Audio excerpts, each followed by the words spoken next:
Hi, everybody. Thanks for tuning in to Arena Stage's Molly's Salon. It's so great to see you. Well, actually, I'm not seeing you, but to feel you out there. This is our weekly program every Thursday evening where I interview innovative thinkers and creative firebrands. And these firebrands are a variety of artists and leaders who are discussing new ideas, how they're coping with the coronavirus, and glimmers of hope for the future. And tonight, have I got a treat for you? My guests are playwright Lauren Yee, Kirk Johnson, the Sant director of the Smithsonian's National Museum of Natural History, and Arena Stage's director of community engagement and senior artistic advisor, Anita Maynard-Losh. So first up is Lauren Yee. She's a fabulous playwright. She's earned many honors, including the Steinberg Playwriting Award and the Horton Foote Prize, among many others. Perhaps her most notable plays are Cambodian Rock Band and The Great Leap. Welcome, Lauren. It's so great to see you. Thank you, Molly. Thank you so much for having me. Absolutely. Well, I'm really curious. I wanted to talk about Cambodian Rock Band first. You just released an off-Broadway cast recording. Tell us about the experience. And talk about your favorite track on the album, too. Yes. So as you may recall, our show was one of the shows that closed early. We closed about like a week and a half before scheduled. And in the final week of performances that we did not know was the final week, we actually got the go-ahead to record the album. So after, a week of 8 shows, the actors, finished the Sunday matinee, loaded up all the equipment. They drove it down to a recording studio in the East Village and went from, 8 p.m. to 2 in the morning to record the instrumentals, and then came back on their day off Monday to do the vocals. And they just completely, slayed it. Like everyone just poured themselves in it. And as things would happen, 3 days later we're closed and everyone goes home. So you kind of, it's so crazy that the timing of everything worked out in that way, because the album is something that I've just wanted for so long, just as a way to capture what it is on stage. It's impossible to convey that full experience, but the album is a way to at least give people a taste of what that music on stage was like. So I'm just really grateful to Signature that we were able to put together an album. And it's funny because I think at different points in the process, I've had different favorite songs that initially, like the first dengue fever song that I ever heard was called 1,000 Tears of a Tarantula. And it was one of the first songs that I incorporated into the show. And I love that song. And then like as additional songs got added, you're kind of like, well, I don't, you're like, okay, well, that's their greatest hit, but like, let's look at the other ones that are a little less well-known. So I think right now, I have like 2 favorites. I think at the end of Act 1, the band sings this song called Cement Slippers, which the context around that moment is that they're this young band in Cambodia. It's 1975, and the war is ending and their world is just imploding. And so they sing kind of one last song as like an anthem and that ends the act. And it's just a really powerful moment. And then the way we begin Act 2, I think, is also really powerful because it's this song called Champa Battambang. So it's a song written by the Cambodian kind of father of rock and roll, Sant. And it's originally a song about just like the connection one feels for, this place that he's from Battambang, the city of Battambang in Cambodia. And where it is placed in the show, kind of after everything has fallen apart, we start Act 2 and kind of our lead character Chum comes back on stage and he sees his guitar and he picks it up and he begins to play the song by himself. And gradually, as the number wears on, the other band members come in and begin to back him up, and it becomes, I think the song wasn't written this way, but like within our show, it really is this anthem for what was lost. And it's almost like this very beautiful, soulful requiem for the Cambodia that used to be. And I just find it like incredibly beautiful. And it is in the show and on the album because Joe No, who plays this character in the show and plays the song, his parents were Khmer Rouge survivors. Mm-hmm. And when I was trying to figure out what songs belonged in the show, this was one that his father immediately knew and played. And I didn't even know that it was that famous of a song yet, but I was like, if Joe's dad likes it, we should put it in the show. And just to do that and then know how much that song means to people, it's kind of incredible. Lauren, you're talking a lot about moments of loss and moments where you feel like you're at the end of the world. Are there references that you are feeling in Cambodian rock band that are like this moment in the middle of the pandemic, with the loss that people are feeling? Oh, absolutely. I mean, I think the kind of uncanniest moment is that I forgot to add is that at the end of Act 1, when this band is playing, they are recording their album. Like that our main character has stayed behind in Cambodia for a week longer because he wants to record the album so badly that he and his family stay. And so just thinking, when coronavirus was ramping up, that like in the back of my head, I was like, I hope everyone gets out safely if anything kind of turns. Yeah. And I think what Cambodian rock band reminds me of is just how important art is, that even though theater can't happen in the form and in the places that it used to, that story is necessary for human beings, that it's something that's so essential, and storytellers can't help but being storytellers. That in this way, even though you are not directing maybe the show that you thought you were right now, that you're gathering us with the Salon and helping to tell stories. So I just really appreciate that. I totally agree, Lauren. I think we're compulsive storytellers. So because we can't tell the stories on stage, it now is moving into how do we use online to continue telling stories and to continue connecting with audiences.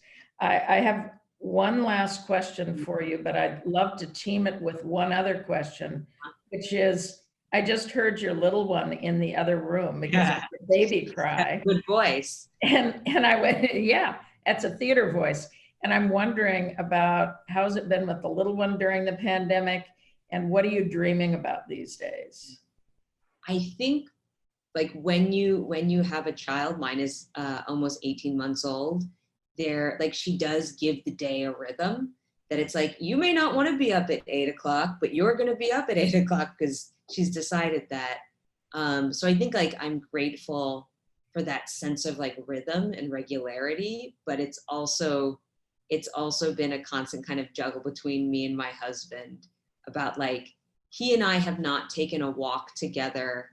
I think we did it once since this quarantine happened, because if one of us is out with the baby, the other one of us is like in the bedroom working.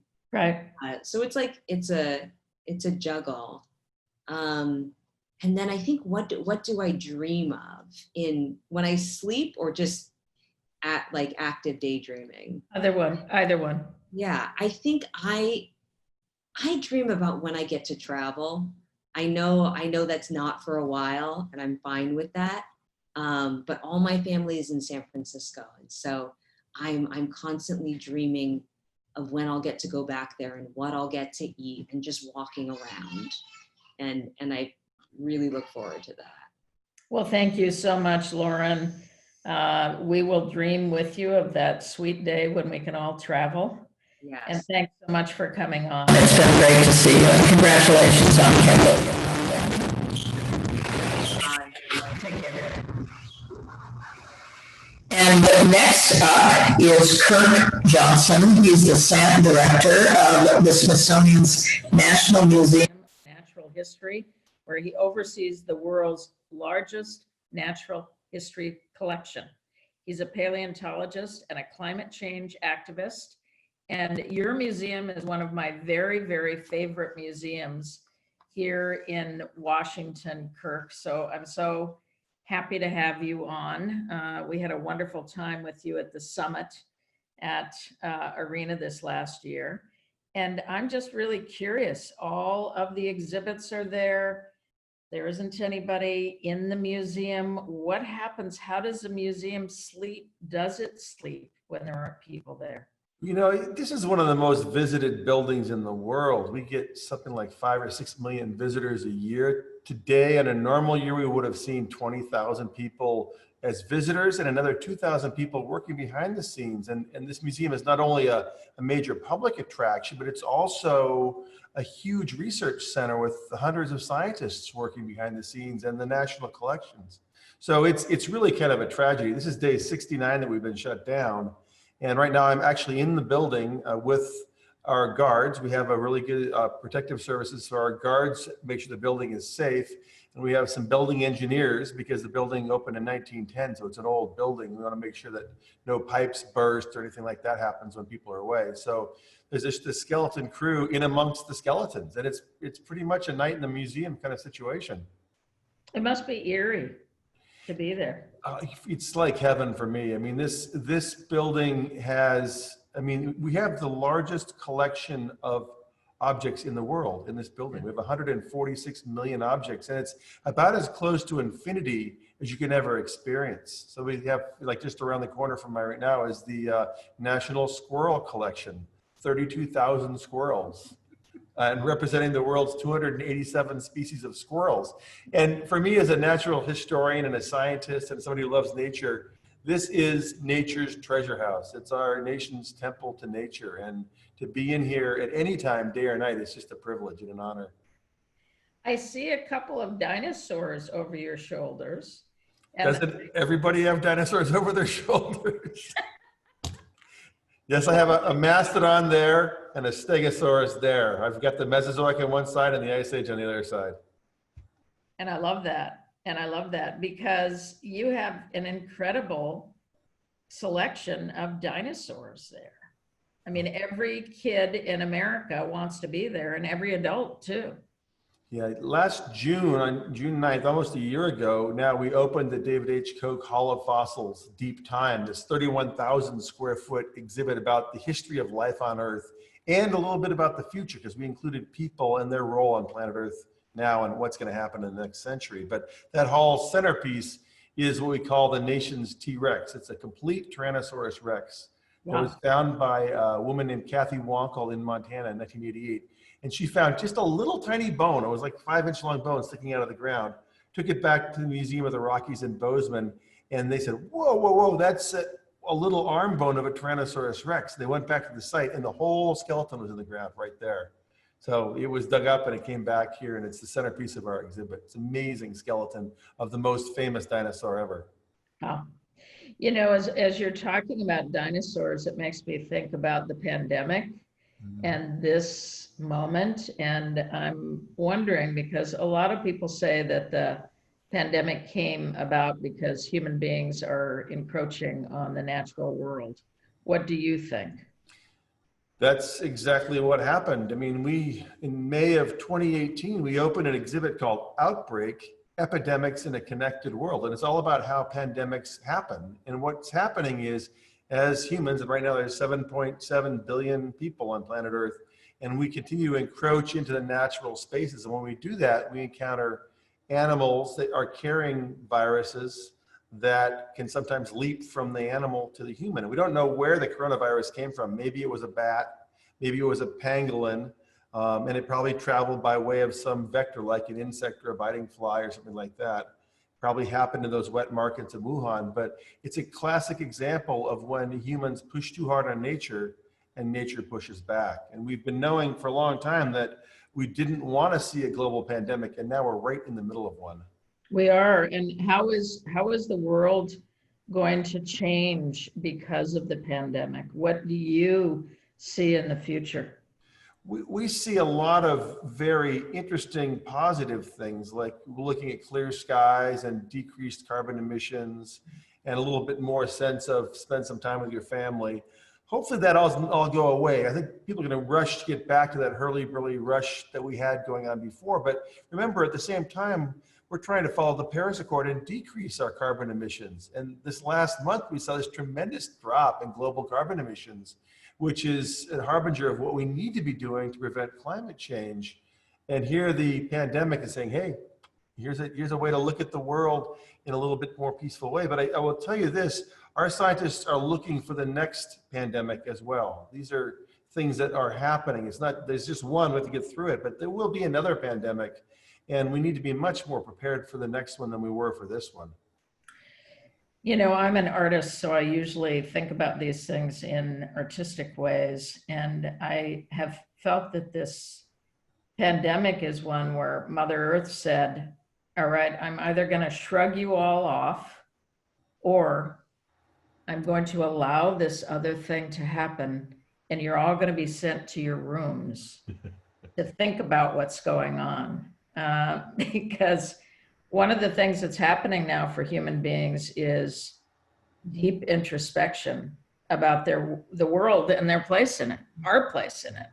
At least I'm finding that with people. Do you feel that we're going to become more extreme and stratified after this? Or do you think we're going to move into being a kinder, gentler place? Well, there's a little bit of both, isn't there? The world is so polarized right now that this, you're seeing the virus being used to polarize us further. And what really we should be feeling is a profound empathy for the people that are suffering for all sorts of different impositions on their normal life and their health. And the fact that we've lost over 90,000 people in America to this disease really makes you realize what a tragedy it is. So I would hope that it would find the better parts of our persons and increase empathy, but we're watching also people fighting over whether they're wearing masks or not wearing masks. So this is the yin and the yang of our time is, can we hold the center together or do we lose it to the sides? And I think it's a really important for us to take a moment and think about how we should handle this thing together, because that's the way you solve problems as a team moving forward. How do you see the arts within this, Kirk? How do you see us responding to it? What can we bring to the discussion? You know, I've always made the point that the arts and the sciences are not very far apart at all. I see them really as having three elements. One is curiosity, one is creativity, and one is execution. And I think artists and scientists both share those things. You've got to be curious to ask the question. You've got to be creative to present the solution, and then you've got to deliver the solution. Right. So I think that we know, and I think it's a mistake to think that science has all the answers. Science has a good way of seeing the world and understanding what is likely to happen. But we're people. We need to be convinced by emotion and passion and self-interest and all those things that make people act. And so it does come down to eloquent storytelling or beautiful art to deliver the messages that are clear with science. And I think one of the great tragedies is this faux split between art and science. Yeah. They really are, in my mind, animation parts of the same process. Oh, I think so too. I've always felt that, you know, scientists are always experimenting. So are artists. We're not afraid of pushing edges. Right. We're not afraid of going beyond. And I feel like some of the thought patterns are exactly the same. Exactly the same.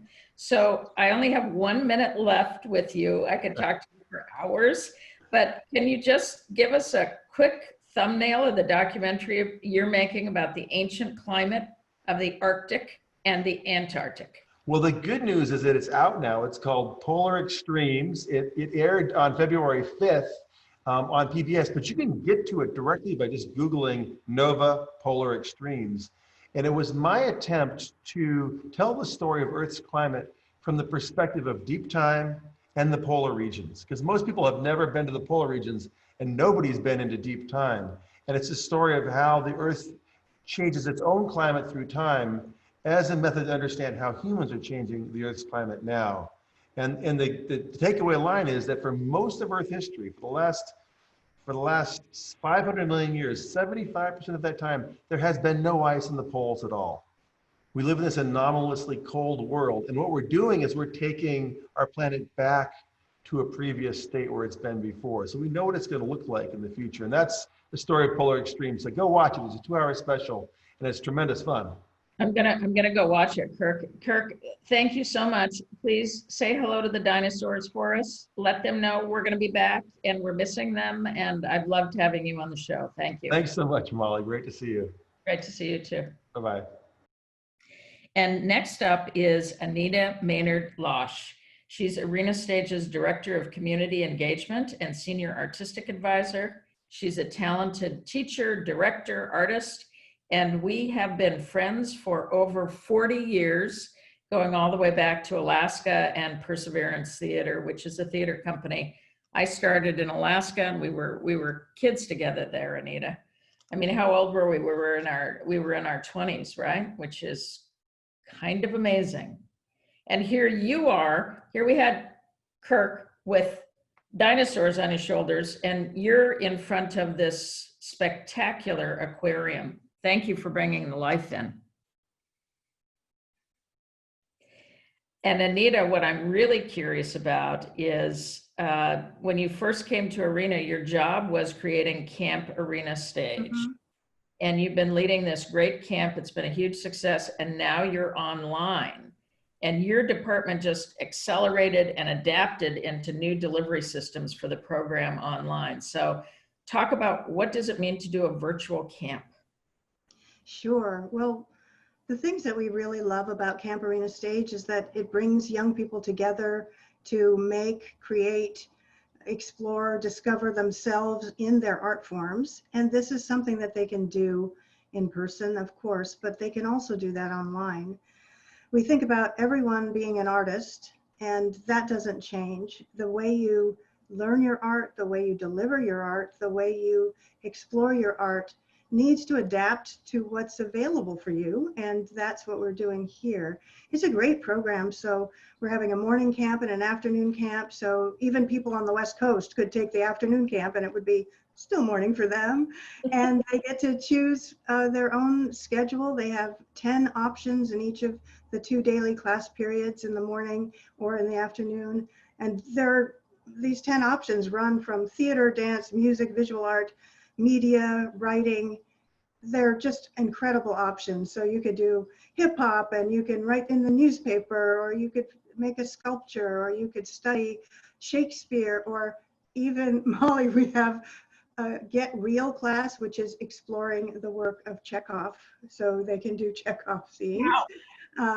For the more advanced. We run an age from 8 to 15. So there are some that are, some of our classes are more focused on the 8 to 12-year-olds and some on the 12 to 15-year-olds, but it is such a great raft of things to choose from, and we're building in the kinds of time that they can have to socialize, to do other kinds of activities. So there will be community, there will be fun, there will be those summer camp bonds that that can form even when you're in a different situation. You know, Anita, what you're talking about and the way in which you and your team just moved into this so quickly was totally kick-ass. It just was. And it makes me think, well, being from Alaska, you have that spirit. I mean, you used to live out, were you in Hoona where you had goats? Yeah. Oh yes. Goats, chickens, and pigs. You had goats, chickens, and pigs. You used to tour around Alaska, which is a really big state. It's a fifth the size of the United States, and take Shakespeare around. So are you using those skills with Camp Arena Stage? Well, sure. I think that one of the things that Alaska taught me was that you can't have everything the way you want it all the time. So living in Hoonah, Alaska, which had about 680 people in it when I moved there on Chichagof Island, about a 20-minute flight from Juneau, a 4-hour ferry ride from Juneau. If something broke, you couldn't call the repairman. You had to fix it. You had to figure it out. And so I think that we're being presented with an opportunity to see what other ways we can experience the world and what other ways we can share things with other people. And of course, we miss the ways that we are traditionally connected, but there are other ways. And when the door is shut and locked, knocking on it and just hitting it and getting depressed is not going to help you. So look for those little beams of light that might be coming out from the cracks somewhere else, where there's a different place that you can open up to that has a different landscape, different ideals maybe, and different ways of connection. I think that is a lesson from Alaska. Also a lesson from Alaska is how to handle being inside for long periods of time, because this reminds me so much of we talk about cabin fever, but of being indoors in a cabin in rural Alaska where I was, and understanding that you need to make your own life within the confines that you are dealt. So, and you can have wonderful times, and I'm having wonderful times now. Do I miss what I used to be able to do when I could actually go outside and hang out with people? Sure, but I have my husband, I have one of my children here, I have my 8-pound rescue poodle, and of course, the fish. So, and books and wonderful games and all kinds of things that we can do together, as well as I'm running this education department for you, Molly Smith, that has not slowed down one little bit, because not only with camp, but our Voices of Now program, that is our devised theater program. We work with ensembles of young people, 10 ensembles of young people from this area, the DMV, and they create original autobiographical theater around social justice or other issues that they feel need to be explored. Well, what is more of an issue now than how it is to be a young person experiencing this global event, this historic event? And so they are now not making plays, but they're making a film, and they are using all of those techniques of expression and their writing and their movement, and they're recording themselves on their cell phones and learning, having rehearsals on Zoom, recording themselves on their cell phones, sending them in, and now we are editing and cutting together this kind of time capsule of their experience in this new world. And for them, who range in age from 11 to maybe 23, their context for it is totally different from those of us who might be, in our 60s or have had a number of decades in between those ages and now. So their context, they're really being able to create something that I think is pretty exciting, because it's a snapshot of this time and what they're going through in this time. And it will exist now in film form forever to show how these young people reacted and responded. And one of the great things I love about art is that you're able to take whatever is happening in your life, whatever is happening in the world, and gain a kind of mastery over it by transforming it. No matter how bad it is, transforming it into art, and that turns it into something positive. It turns it into something that can benefit the world. And I think that that's another opportunity that we have in this situation. Well, I've seen some of the raw footage, and I have to say it is powerful, it's exciting. And of course, these young people live, breathe, sleep their videos and their cameras and everything else. So they're really sophisticated with what they're doing. It's really exciting. But Anita, I want you to talk about, since we only have a minute left, is there an opportunity that you have discovered through this that you want to move forward as we move back into a theater setting? What would you like? Well, I think the idea of people gathering is so, I mean, we just pine for that right now. And so I think figuring out ways of gathering that are safe, but also connect people, and being creative in how we approach that is one of the things that I think is exciting and challenging, of course. But I also look at the empathy that people have gained through being all in this situation together, although many of us have many different kinds of circumstances in which we are experiencing the situation, but we are all going through something huge at the same time. And what will that mean for us as artists, as a community, as a society, to have all experienced something traumatic at the same time? Because we all have our own traumas and things that happen to us at different times in our lives. But there's something that we're sharing at this moment, and I'm really excited to see how that transfers and how that transforms into the artistic process. Great. Thank you, Anita. Great insight. I'm going to bring Kirk back in now to be able to say goodbye to our guests. Next week, my guest will be a Newsies reunion from Newsies production last year. Joining me will be Daniel Maldonado, Aaron Weaver, and Joe Montoya. And each week we're premiering a new gift of art from one of our artists. And this week it's Christiane Knoll, who played Mabel in Arena Stage's production of Snow Child and the national tour of Dear Evan Hansen. Kirk, Anita, great conversation. It's always so wonderful to speak with people like you who have the talent, the passion, the drive, and the ideas that really rock America. So thank you both. Thank you, Molly. Yeah, Bye-bye. bye-bye. Bye.